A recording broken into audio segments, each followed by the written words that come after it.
Good morning, missionary ladies. This is Jeannie Stedman from Brazil, and I'm not doing a video because I am still I'm not in my pajamas, but I'm doing some little around the house work and I'm not quite dressed for public, so I wanted to at least send you a voice message.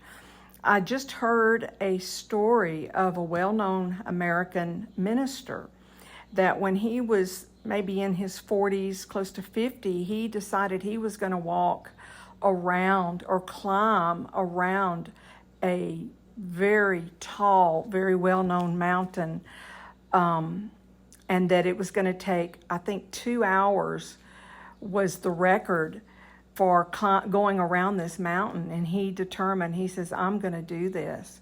So he went to this mountain and he got a little over halfway around, but the air was so thin, he was having trouble breathing, and he thought, this is not worth it. He said, it's not worth it. I can't hardly breathe. I'm not feeling well. He said, I'm just going to go back down. And as he was thinking that, there was an elderly man came towards him from the direction in which this minister was going. This elderly man had already been around the mountain, and he was coming back.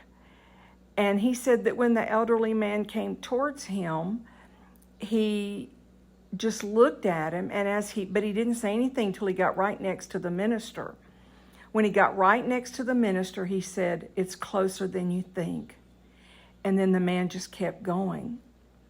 Well, this minister thought, here is this senior man, and he did it and said it was closer than I think, or closer than I thought. And he thought, if this elderly man can do it, I can do it too.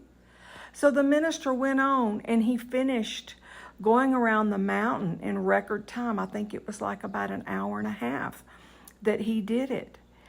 And as I was listening to this testimony this morning, I thought of myself, I thought of all of you, that sometimes we feel like we're out of breath. We feel like we can't just take one more step. We're thinking, this is just not worth it.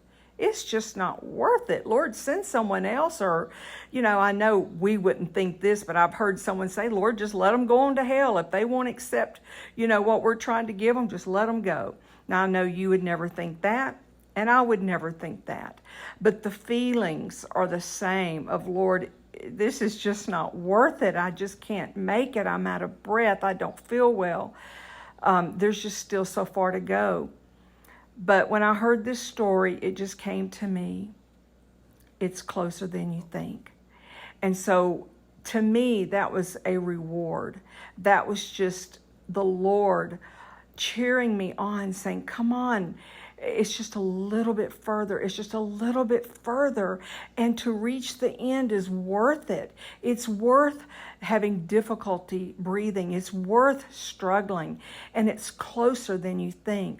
So I just want to encourage all of us today that we've just got a little bit further to go. And there are those who have gone on ahead of us, older people who've done it much longer than us, and the intercessors that have paved the way in the Spirit for, the feet on the ground work that we're doing. And so I just want to encourage you today, don't give up, take a deep breath, straighten yourself, stand tall with the glory of God, because He's the glory and the lifter of our heads. And let's go on, because it is so much closer than we think. God bless all of you ladies.